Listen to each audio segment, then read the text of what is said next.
Russia has begun using a powerful aerial bomb that has decimated Ukrainian defenses and tilted the balance on the front lines. It has done so by converting a basic Soviet-era weapon into a gliding bomb that can cause a crater 15 meters wide. The bomb is the FAB-1500, essentially a 1.5-ton weapon of which nearly half comprises high explosives. It is delivered from above by fighter jets from a distance of some 60 to 70 kilometers, out of range of many Ukrainian air defenses. The FAB-1500 is another example of how Russia is fighting its war in Ukraine, inflicting massive destruction before trying to take territory. Recent videos from the battle lines in Donetsk region have illustrated the immense power of these bombs as they have hit thermal power plants, factories, and tower blocks, places from which the Ukrainians coordinate their defenses. The FAB-1500 is directed towards its target by a guidance system and pop-out wings that allow it to glide towards its target. Joseph Trevithick, who has written about the development of the bomb for the war zone, says they offer a new and far more destructive standoff strike option for many of Russia's tactical jets that also help pilots stay further away from enemy defenses. One soldier from Ukraine's 46th Separate Airmobile Brigade told CNN from the frontline town of Krasnohorivka in Donetsk last week, "Previously, we were only shelled with artillery. Now the orcs of Russians have taken on the town more aggressively and started using Air Force assets, particularly the FAB-1500. Why they are using the FAB-1500? Because the damage done by it is very serious. If you survive, you are guaranteed to have a contusion. It puts a lot of pressure on soldiers' morale. Not all of our guys can withstand it. While they are more or less used to the FAB-500 by now, but the FAB-1500 is hell."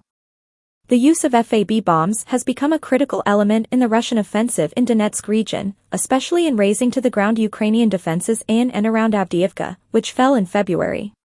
Yuri Anat, Ukrainian Air Force spokesman, told CNN, on the eve of and during the Battle of Avdiivka hundreds of air bombs were launched within days. There were 250 of them used in Avdiivka direction in 48 hours only. The FAB-1500 is the most powerful in a family of Soviet-era dumb bombs now being converted at a plant near Moscow into a cheap but potent version of a missile. Justin Bronk, a senior research fellow at the Royal United Services Institute in London, says that, while manufacturing the glide kits is a bottleneck, the basic explosive package is something they have in huge numbers. So the Russians have very heavy firepower to bring to bear on fixed defenses, increasing Ukrainian casualties. Anat told CNN, "This isn't a cheap or fast transformation, but still it's much less than the millions of dollars a missile costs. It's pennies in comparison with a missile." Russian military bloggers began referring to the weapon last September when its accuracy was being tested. The fighter-bomber Telegram channel noted that, after many months of trials and errors, a FAB-1500 had accurately hit its combat target for the first time. Fighter-bomber, which is close to the Russian military and has nearly 500,000 subscribers, claimed that the newly developed glide kit had increased the range of the bombs. It also said the FAB-1500 was accurate to within 5 meters. Within a few weeks, both Ukrainian and Russian sources spoke of the use of the massive bomb in Kherson in the south and Kharkiv in the north. Then in January, Russian Defense Minister Sergei Shoigu was seen toward the plant of the JSC Tactical Missiles Corporation, a major arms manufacturer, in the Moscow region, being shown the wraparound wings developed for the bomb.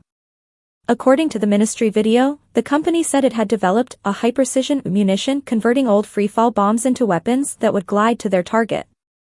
The director of the plant proudly reported to Shoigu that productivity had increased by 40% as it had shifted to 24/7 production. Bronk notes that the converted FAB bombs can only be used against fixed targets, but in the grinding attritional war in the east, the main Ukrainian positions are generally known to the Russians. The Russian planes dispatching these bombs are not invulnerable. The Ukrainian Air Force has claimed that it has brought down several Su-34 fighters in recent weeks. But most Ukrainian air defenses do not have the range to hit planes some 70 kilometers away.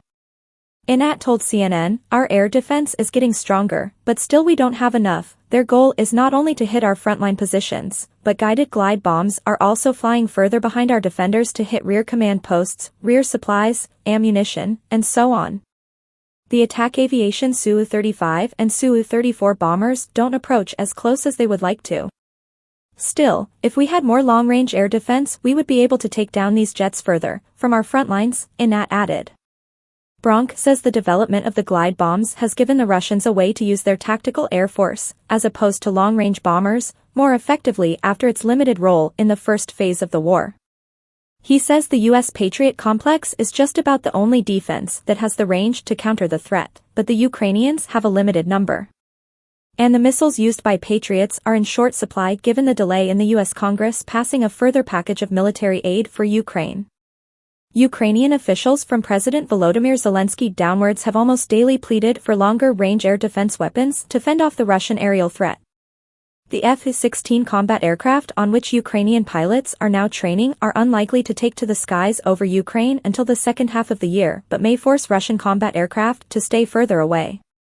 In the meantime, Ukrainian forces on the front lines, especially in Donetsk, are exposed to a blitz of Russian airstrikes, sometimes more than 100 in a day, according to the Ukrainian General Staff. Just as the Russians previously wiped out Ukrainian positions with intensive artillery, they are now using a seemingly inexhaustible supply of these devastating bombs to leave Ukrainian forces with nothing to defend and nowhere to shelter.